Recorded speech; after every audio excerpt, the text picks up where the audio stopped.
नमस्ते बच्चों। विषय इतिहास है। पाठ कक्षा 8वीं का विषय कौन सा है? इतिहास। इतिहास का हम लोग कौन सा पाठ अध्ययन करने वाले? 11वां, समता आंदोलन।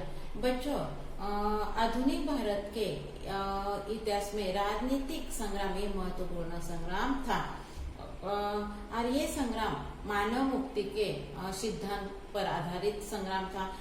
क्योंकि देश को स्वतंत्र करना है और देश के स्वतंत्र करना है, परंतु देश के हर एक व्यक्ति क्या होनी चाहिए? स्वतंत्र होनी चाहिए। मानव मुक्ति यानी हर एक व्यक्ति मुक्त होना, देश के पारतंत्र से मुक्त होना चाहिए। इस आंदोलन में जैसे श्रमिक, किसान, महिलाएं, दलित ये लोगों ने भी आंदोलन किया था। और ये आंदोलन में समाजवादी विचारधारा का बहुत महत्व था। यानी हर एक व्यक्ति क्या होनी चाहिए? समता पर आधारित क्या होना चाहिए? विचारधाराएं होनी चाहिए। और यही जब भी आधुनिक भारत के निर्माण का हम लोग अध्ययन करेंगे तो हम लोगों को हर एक देश में रहने वाले हर एक व्यक्ति का क्या करना होगा? समता के ऊपर अध्ययन कर, समता के अनुसार उसका विचार विमर्श करना होगा, तब भी हम लोग आगे जा सकते हैं। तो उसी तरह ये पाठ में समता आंदोलन में कौन कौन से आंदोलन हुए थे और आंदोलन का क्या उसके ऊपर क्या हुआ था, परिणाम हुआ था, उसका ही हम लोग के पाठ में से अध्ययन करेंगे। तो चलो, तो अगला टॉपिक हम लोग क्या करेंगे आज देखेंगे। चलो तो बच्चों, समता आंदोलन का अगला टॉपिक है दलित आंदोलन। बच्चों, भारत की समाज रचना कैसे किसके ऊपर आधारित है? विषमता के ऊपर आधारित थी। कि समाज में जो दलित वर्ग था, गरीब और स्त्रियों के ऊपर क्या हो रहे थे? अन्याय अत्याचार हो रहे थे और अन्यायपूर्व व्यवहार होते थे। ये अन्यायपूर्व व्यवहार के विरुद्ध बहुत से समाज सुधारकों ने क्या किया था? आवाज़ उठाया था। उनमें महात्मा ज्योतिबा फुले, नारायण गुरु जैसे समाज सुधारकों ने जन जागरण किया था। यानी लोगों में समाज जागृति का कार्य किया था। यानी समाज में दलित और जाति भेद में जो लोगों के मन में जो जाति भेद था, वो जाति भेद को लोगों के मन से जो भावना थी वो निकालने का प्रयास उन्होंने किया था। कोई भी जाति का यानी कोई काम से वो व्यक्ति की जाति नहीं बोली सकती, क्योंकि बच्चों ये जाति हम लोगों ने निर्माण की कि जन्मते ही किसी को जात दी नहीं थी। को जो जैसे मटके का काम करने वाले आदमी को कुम्हार बोलने लगे, खेती करने वाले आदमी को किसान बोलने लगे। इसके ऊपर उसकी जात क्या की? पक्की की गई। तो ये किसने किए? मानव ने किए। उसी तरह दलित भी ये क्या किया है? यानी देखो, चमड़े की चीज़ें बनाते थे, यानी उसका अछूत मानना ये गलत था। तो यही लोगों के न्याय देने के लिए बहुत से समाज सुधारक क्या हुए थे? आगे आ गए थे। उसी तरह कौन थे? गोपाल बाबा वलंगकर और शिवराम जानबा कामले ने भी अस्पृश्यता उन्मूलन का कार्य किया था। उन्होंने 1888 में गोपाल बाबा वलंगकर ने विटाल विध्वंसन यानी अछूत ध्वसन पुस्तक द्वारा क्या किया था? अस्पृश्यता का खंडन किया था। यानी देखो, अछूत यानी क्या? वो लोगों को गांव में आने नहीं देते थे। वो एक रास्ते से जा रहे तो उनको क्या करना?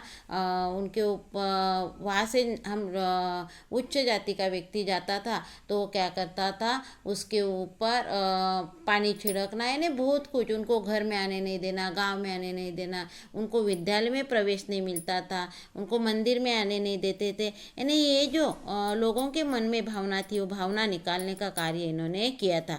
शिवराज जानबा कामले ने 1 जुलाई 1908 को सोमवंशीय मित्र नाम की क्या की थी? मासिक पत्रिका प्रारंभ की थी। उसी तरह उन्होंने मुरली यानी देवदासी पद्धति थी, जोगती यानी जोगिन। जैसे भगवान को क्या किया जाता था?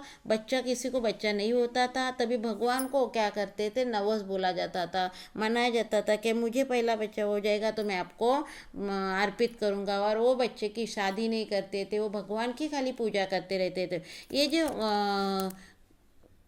पद्धति थी वो कैसे थी? अन्यायकारी पद्धति थी। और इसके ऊपर समाज सुधारकों ने क्या किया था? आवाज़ उठाया था। और देवदेशियों को भी विवाह करने का, शादी करने का पूरा अधिकार है, और इसके लिए उन्होंने क्या किया था? कानून भी बनाए थे। उसी तरह महर्षि मिस्टर रामजी शिंदे ने दलितों की उन्नति के लिए 1906 में डिफरेंस क्लासेस मिशन नाम की क्या की थी, स्थापना की थी। और दलितों को आत्मसम्मान, हर एक व्यक्ति को सम्मान मिलना चाहिए, उनको भी शिक्षा लेने का पूरा अधिकार है, उनको अपना व्यवसाय करने का पूरा अधिकार है, समाज में उनको घूमने का पूरा अधिकार है। इसके लिए विठ्ठल रामजी शिंदे ने उच्च वर्णियों के मन से जो दलितों के बारे में जो भ्रामक मान्यता थी उनको दूर करने का भी उन्होंने क्या किया था, प्रयास किया था। और इसके लिए उन्होंने मुंबई में परेल, देवदार में मराठी विद्यालय और उद्योगशालाएं भी खोली थी। पुणे में पार्वती मंदिर में प्रवेश होती हेतु हुए सत्याग्रह, दलितों के लिए आयोजित किसान परिषद, संयुक्त निर्वाचन सत्र आयोजन आदि विषय में दलित वर्ग के हितों की दृष्टि से वो पूरी क्या थे, सक्रियता से भाग लेते थे। उसी तरह बच्चों, राजश्री शाहू महाराज ने डॉक्टर बाबा साहेब अंबेडकर के नेतृत्व को क्या किया था, समर्थन दिया था, क्योंकि डॉक्टर बाबा साहेब अंबेडकर दलितों के न्याय देने के लिए उन्होंने क्या किया था, प्रयास किया था, उनको आरक्षण देने का प्रयास किया था। उन्हीं की अवधि में ब्राह्मणेतर आंदोलन का क्या हुआ था, प्रारंभ हुआ था। इस आंदोलन को उन्होंने क्या किया था, नेतृत्व भी किया था। राजश्री शाहू महाराज ने कोल्हापुर रियासत में आरक्षण का क्रांतिकारी घोषणा पत्र भी क्या किया था, जारी किया था। और उसी तरह वही लोगों को निःशुल्क अनिवार्य प्राथमिक शिक्षा का कानून भी बनाया था, यानी किसी भी तरह का शुल्क नहीं देते बिना उनको क्या मिलेगी, प्राथमिक शिक्षा मिलेगी। उन्होंने जाति भेद उन्मूलन के लिए ठोस क्या किया था, कार्य करना शुरू किया था। जाति भेद के लिए जाति व्यवस्था में क्या क्या था, रोटी बंदी, बेटी बंदी और व्यवसाय बंदी, ये 3 प्रतिबंध लगे हुए थे। यानी कोई किसी के यहाँ क्या करेंगे, कोई भी जाति के लोग दूसरे जाति में खाना नहीं खा सकते हैं, यानी वो अछूत माना जाता था, छुआछूत माना जाती थी। उसी तरह अंतर जाति विवाह कर नहीं सकते थे, यानी जैसे वंश परंपरा से जैसे आए हैं वही व्यवसाय करेंगे। किसान का बेटा खेती करेगा, चप्पल बनाने वाले कुम्हार का लड़का मटका बनाने वाला वही काम करेगा, यानी रियासत से जैसे आए वही काम करेंगे। उसके ऊपर उन्होंने क्या किया, कानून बनाए। उन्होंने जाति भेद नष्ट करने के लिए उन्होंने क्या किया था, हर तरह से प्रयास किया था। रियासत में पहला तो उन्होंने क्या किया, शाहू महाराज की धारणा थी कि जब तक बेटी बंद का पालन समाज में नहीं किया जाएगा तब तक जाति भेद क्या हो जाएगा, नष्ट नहीं होगा। इसीलिए उन्होंने अंतर्जातीय विवाह को विधिवत क्या की थी, मान्यता प्रदान करने का क्या किया था, कानून बनाया था।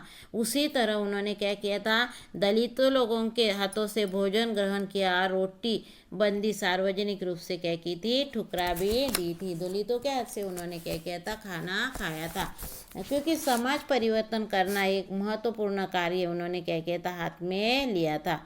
उसी तरह उन्होंने 22 फरवरी 1918 को कोल्हापुर में क्या किया था, उन्होंने सरकार के गजट में घोषणा पत्र प्रकाशित हुआ और रियासत में प्रचलित प्रजापवनी पद्धति थी वो उन्होंने क्या की थी, नष्ट की थी, यानी बलूतेदार पद्धति, यानी जैसे पहले से जो व्यवसाय कर रहा है वैसे ही आगे व्यवसाय करेगा, ये नहीं तो क्या है, व्यक्ति को अपना देश स्वतंत्र है और हर व्यक्ति को क्या किया होना चाहिए, हर व्यक्ति को अपने मन से क्या होना चाहिए, लोकतंत्र है और लोग हर एक व्यक्ति को स्वतंत्र व्यवसाय करने का पूरा स्वतंत्र रहना चाहिए।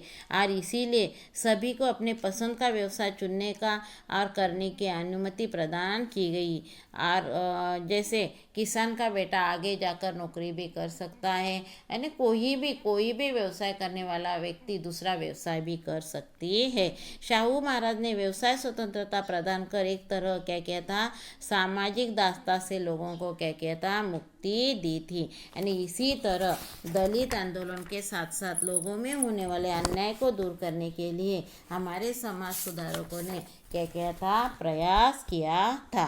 तो बच्चों जो भी आप भी मैंने जितना पढ़ा है उसके ऊपर आप क्या करेंगे, प्रश्नोत्तर टीचर देगी, आप लोग अच्छे से क्या करेंगे, लिखेंगे। धन्यवाद बच्चों।